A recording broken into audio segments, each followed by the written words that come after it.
There's a house in a terraced street in Ponders End, North London, where the events of the past 2 months have baffled all who've heard about them and scared the life out of those who've been directly involved. This is the home of Mrs. Peggy Hodgson and her family.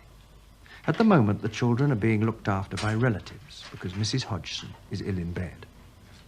The sequence of bizarre happenings which unfolded round these children and their mother in September have made the walls of the house rattle with the impact of flying objects and the sound of mysterious knockings.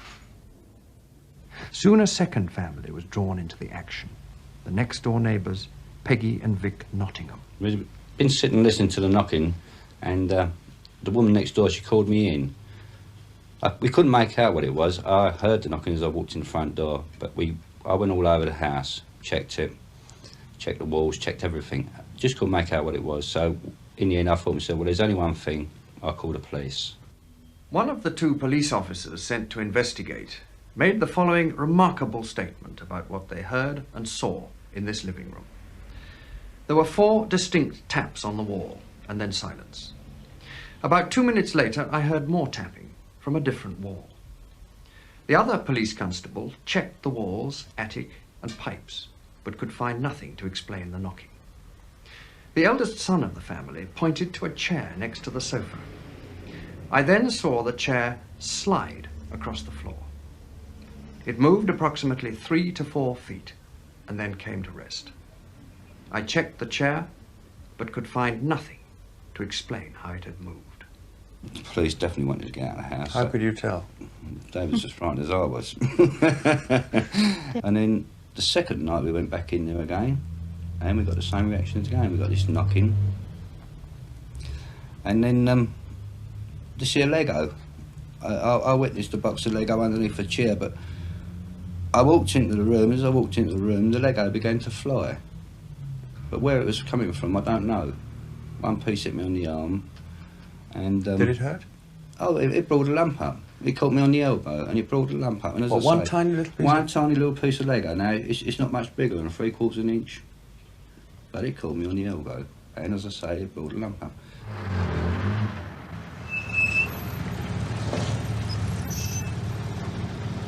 In the absence of a law against chairs that move on their own, the police were powerless to act.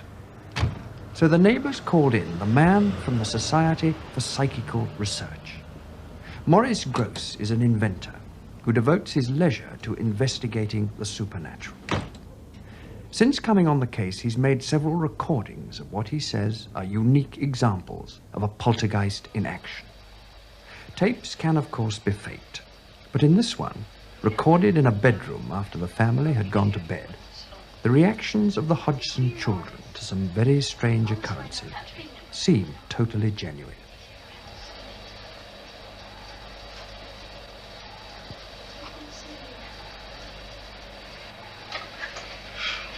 All the lights gone out.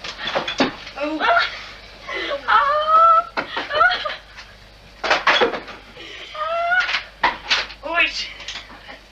It's thrown the lamp on the head. right way across the room and pulled it out of the socket. Quick, turn the lamp off. The light plug was pulled from the socket 3 times after that. Then, after a period of watching and waiting, something even stranger happened. Who's that shaking the door? Oh. What's on there? Mum's laughing. Oh, what's that? The slipper was thrown across the room, hit Oh, the door not my one. as I was holding the door. My one. The white slipper hit the door as I was holding the door. He hit me on the leg. Where's the other one? The other one's over here. What sort of a case is this in your experience? Well, I think this is probably the best case this century.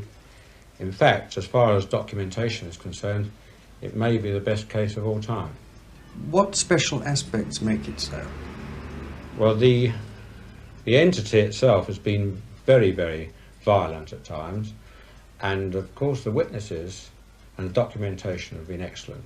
The violent things I've seen happen are the the furniture moving, the furniture being thrown upside down. In fact, one night I was standing here, there were about 11 or 12 people in the room, and I was standing talking to one of the members of the family, and in front of the settee, and the settee went straight up in the air and turned upside down, right in front of me, no more than a foot away from me.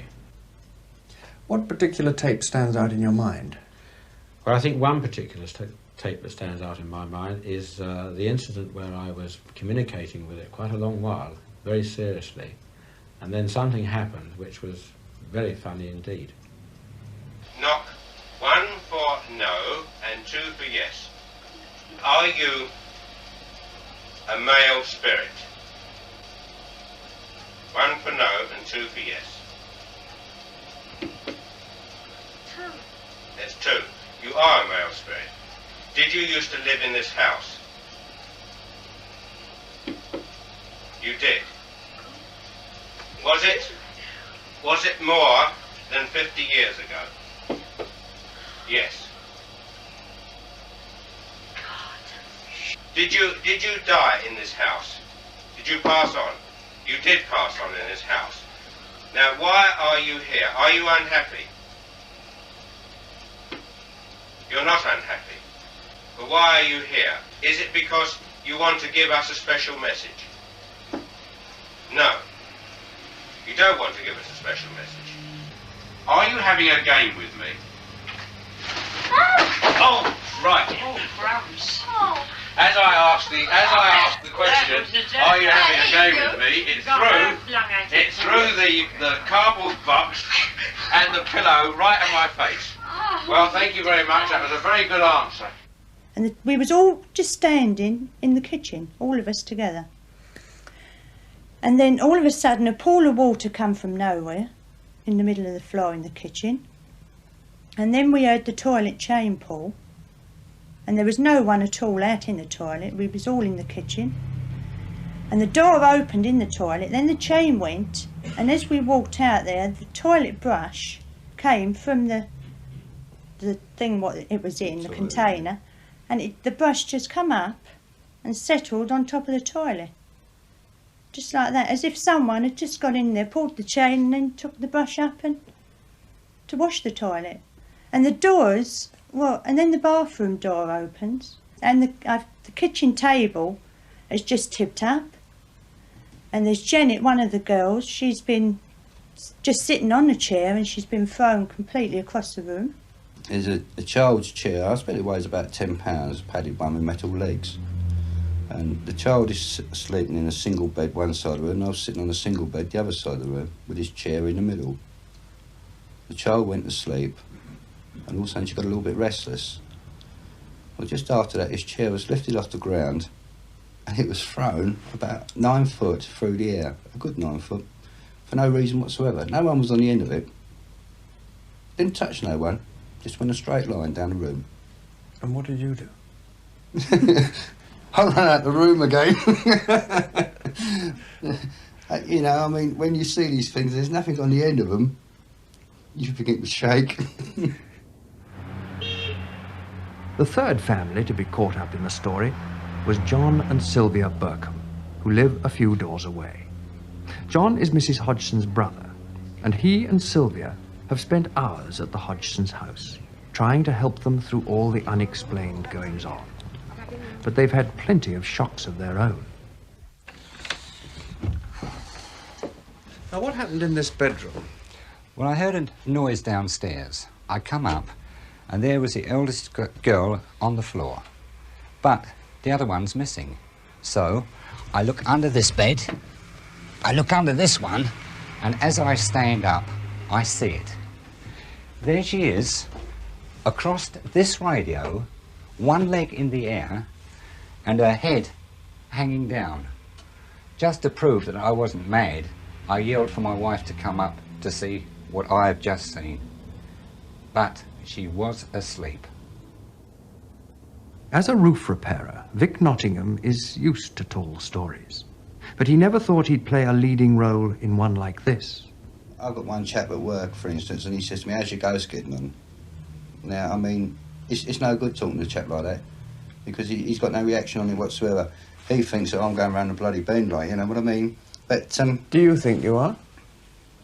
Well, I was straight. I mean, I'm 44 and I've never witnessed anything like it before in my life. But the only thing that worries me, see, being a roofer by trade, is beginning to get on top of you. Your nerves begin to shatter a little bit.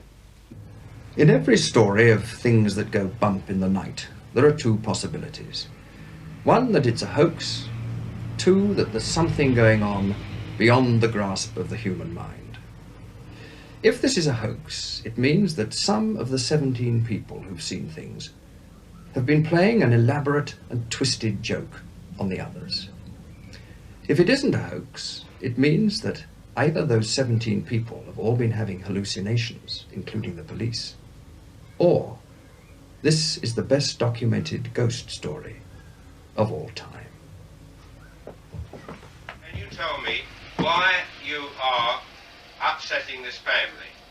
Is it because you enjoy doing it? You do enjoy doing it. Well, I suggest that now you've got... Now, what does that mean? Why have you done 3 knocks?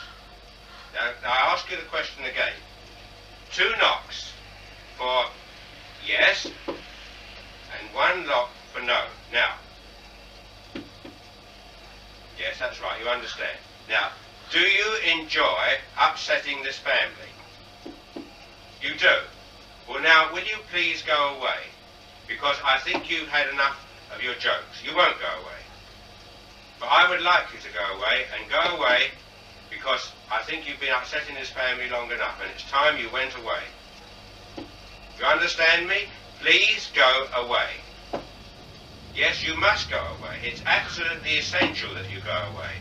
No, you mustn't be obstinate. You must go away. Well, you must. I'm sorry, but you must stop annoying this family. You've had enough. You've had a good time. Now, please go away. All right? Please go away. I can't say any more to you now. Goodbye. Goodbye.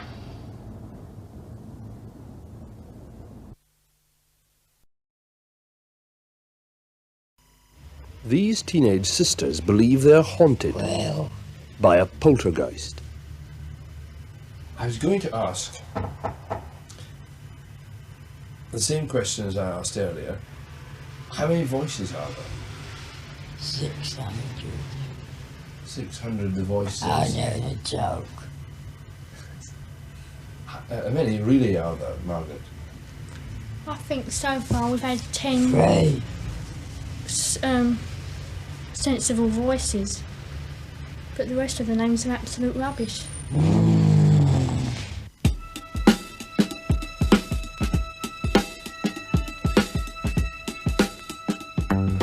11-year-old Janet Hodgson appears to be the focus of many of the strange happenings in Green Street.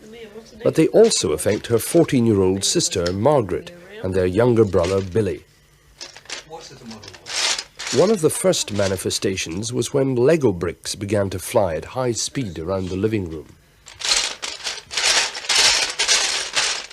How does it feel to be haunted by a poltergeist? It's not haunted. Shut up. Why isn't it haunted? I don't know. Does it frighten you, the things that happen here? Oh, well, it did first, but now I've got more used to it. And you learn to accept the things that happen. It's slung covered it, Mum. Might eat it, Mum. Slung a bookshelf at Margaret. Have you tried telling it to go away? Yes, Yeah, many no times. answer, nothing. And what does it reply? No, it won't. It'll stay another 6-7 years. The local police could find no explanation for the knocking either. They were even more baffled when 2 of their beat constables reported seeing an armchair levitate across the Hodgsons' living room. It came off the floor, or nearly a ½ inch, I should say, and I saw it slide off to the right, about 3.5 to 4 feet before it came to rest.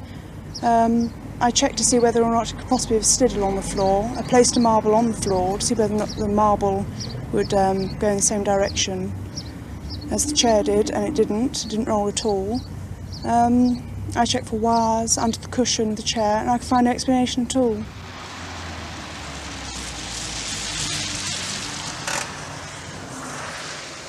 Maurice Gross is an electronics engineer and an investigator for the Society for Psychical Research.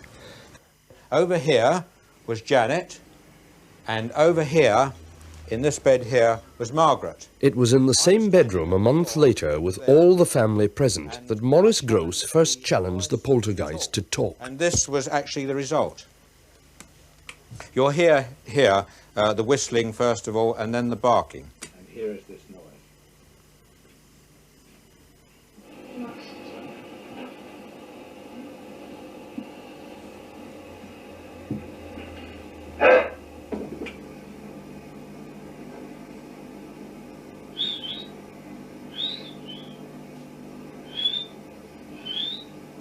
The barking here is quite extraordinary, actually.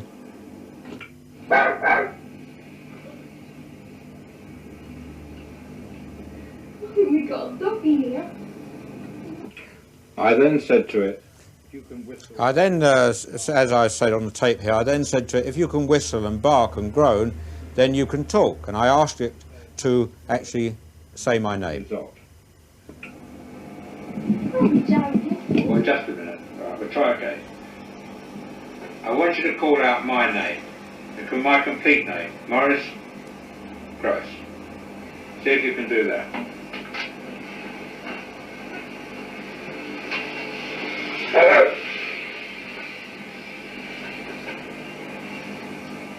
Hello.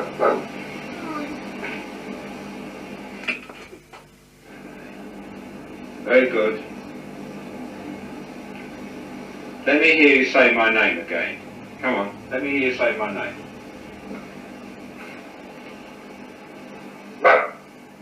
Come on, my name's Maurice. Let me hear you say it. Maurice. Now that was the first time we heard the voice, and since then we've been hearing it again and again, and it's been getting louder and louder. What about the voices? When did the voices start? December the 12th. December the 12th? Yes. And how did they start? Well, one night Mr. Gross was talking about it about 8:30. He said, all we need now is the voices to talk. And that night I went to bed and can't remember exactly what happened.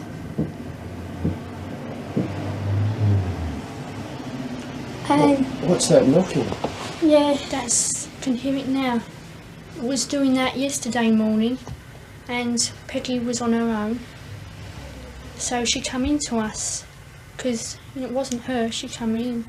We sat together and we heard it. And I counted down my knocks and there was 14 altogether. And it's doing it again now. That was 3 knocks just now? Yes, it goes in 3s and 2s. How we first got contacted, this was when Mr. Gross said, if there's anyone there, knock twice for yes, and if not, 1 for no. I wonder if we did that now, whether it would answer. Is anybody there?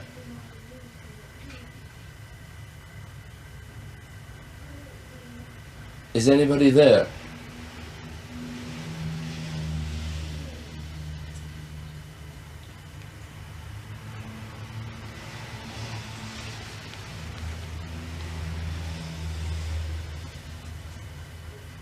Nothing. No. It doesn't always do it to order. No, it doesn't. It goes in spasms. Like we're talking now. It may not now, after you've said that, but it won't do it when you want it to, straight away. No. What about the voices? They sometimes say things and make answers. Is that the voice now? Yeah. Is anybody there? How many voices are there? Dirty Dick, Andrew Garner, and Stuart Thurton. Dirty Dick, Andrew Gardner, and Stuart Thurton. Oh, has he ever spelt that for you? No. Mr. Ghost asked him, but something distracted Mr. Ghost last night when he asked. That was some time ago. And what do you think these are? Are they people, or are they just voices? Could be spirits, I don't know. I believe it's a Ghost, a spirit speaking for us somehow. No. We don't get this at school, these voices are. Because I believe when we're all separate, it's not so strong. Just when you come near each other? Yeah, like here, or our aunts, we were up there together, or in Peggy's next door.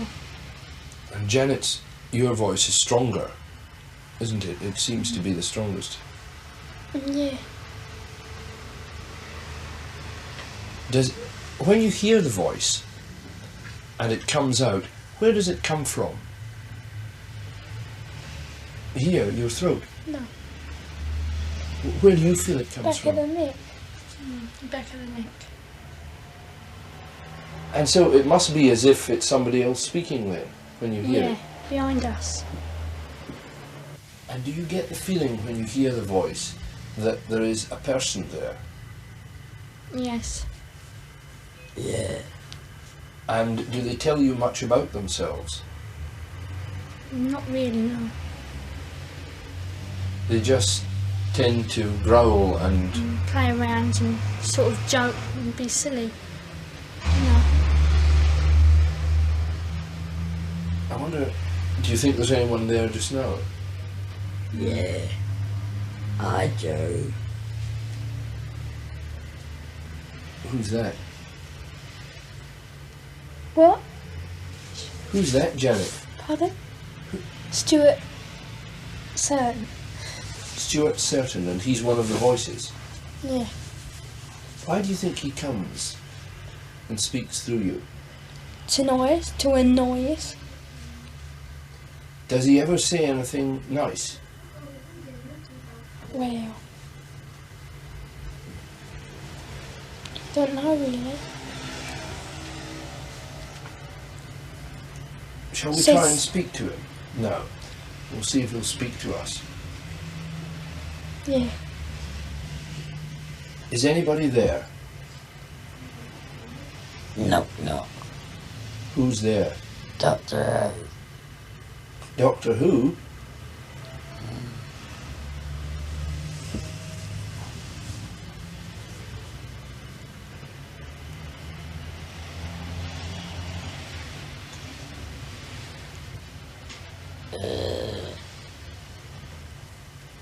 Goose chasers here. Mr. Gross, a lot of people, hearing these voices produced by the children, will simply say that they are very good ventriloquists and that this is all a hoax. How would you react to that? Certainly not. They're certainly not very good ventriloquists. We have had tests on them to see whether they can ventriloquize. They can't.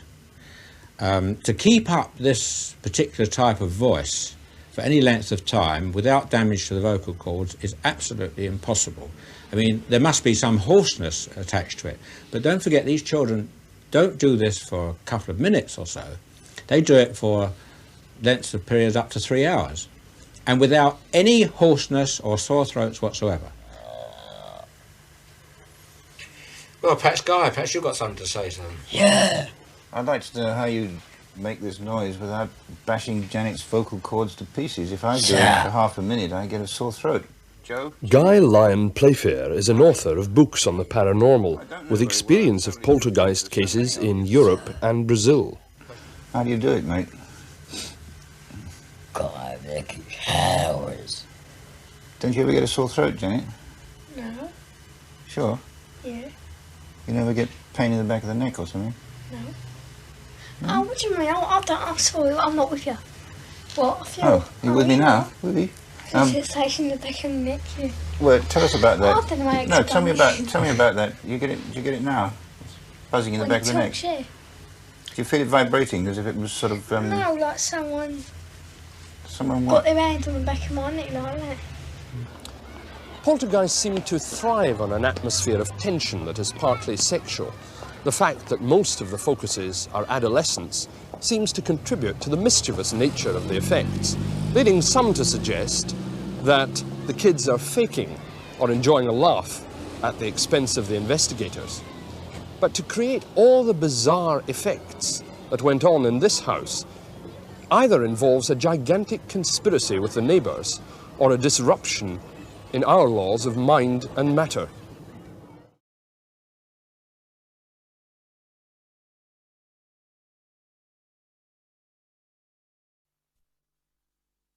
I'm invisible. I'm invisible. You're invisible? Why are you invisible? I'm a G-H-O-S-T. Because I'm a G-H-O-S-T. Yes, he had quite a sense of humour. He also used to swear a lot as well. I'm Maurice Gross, and I'm one of Britain's leading psychic investigators. I'm 76 now, and still on the trail of ghosts and poltergeists.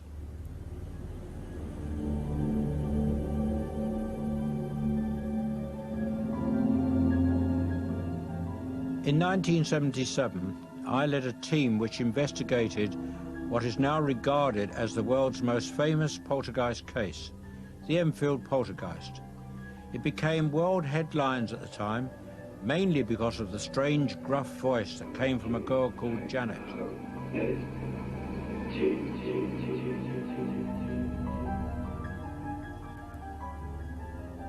Hollywood soon got in on the act, and the makers of several box office hits acknowledge a debt to my case in Enfield.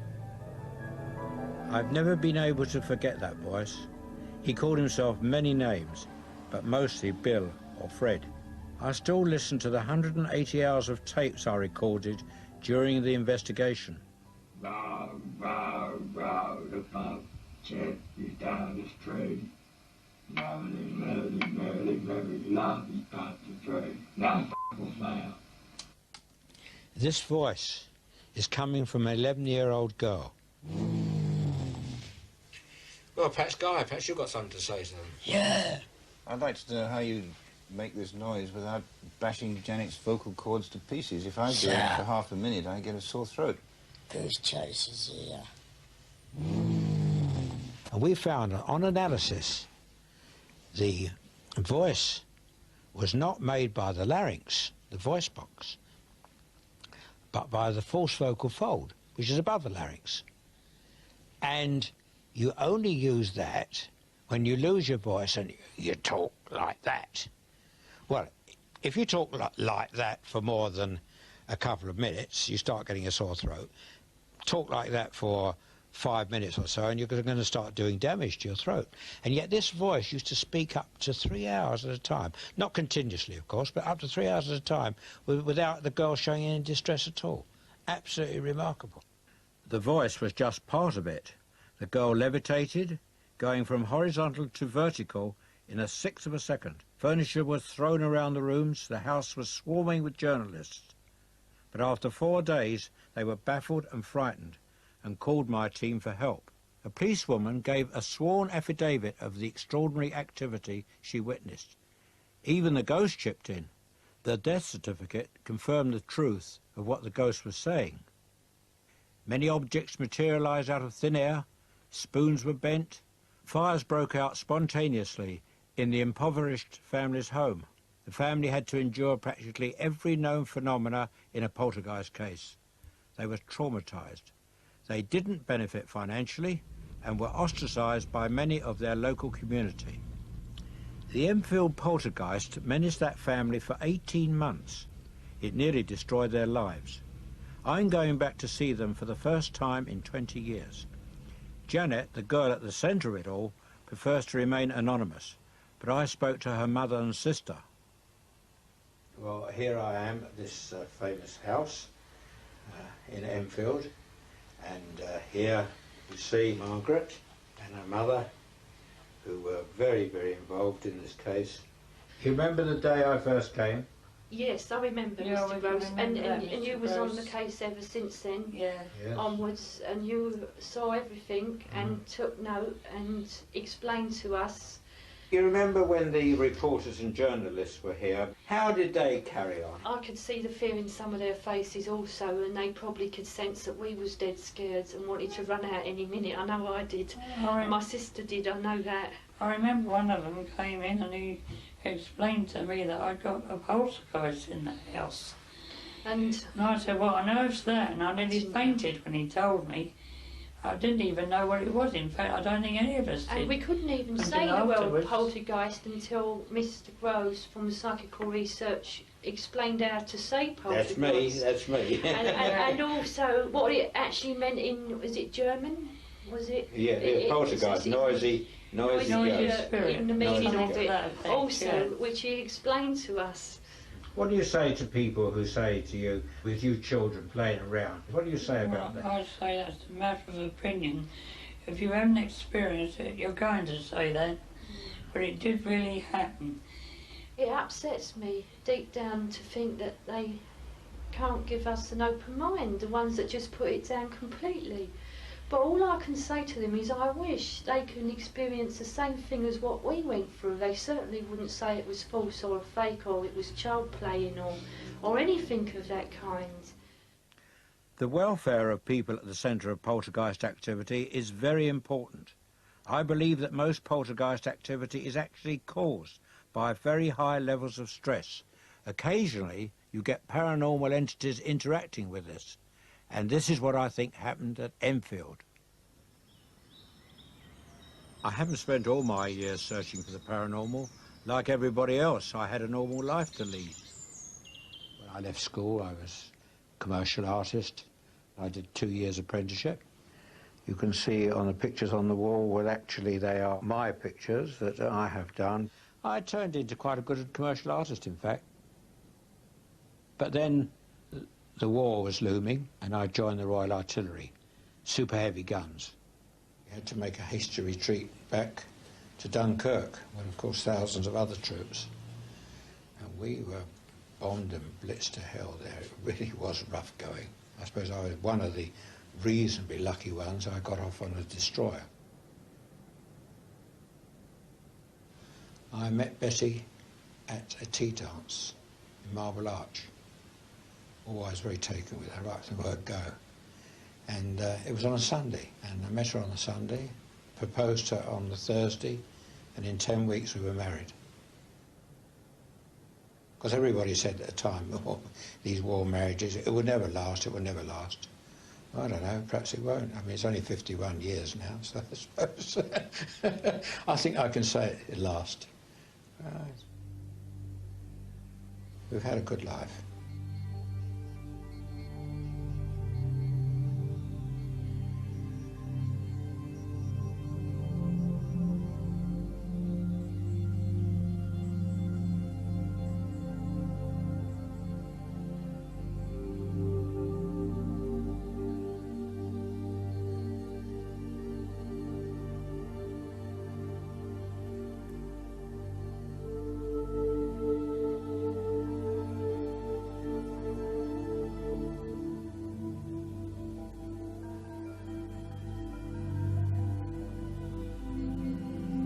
A good life, that is, until the death of our youngest daughter, Janet, in a road accident. Betty and I believe that Janet tried to contact us after her physical death. You might believe that was just our way of dealing with bereavement, but it was a turning point in my life. I decided to carry out serious research into the paranormal and join the Society for Psychical Research. This is now my psychic HQ. The Society is the world's leading centre for the scientific study of the paranormal. I'm the chairman of the Spontaneous Phenomena Committee. People write to us from all around the country with their strange cases, which we investigate on a non-fee paying basis. Can you recap on who he said was psychologically disturbed? He said what name of who was it? Because there's so many names. That's the covering letter, isn't it? Yeah, on the covering letter. There's so many people mentioned there. Yes, I was wondering that.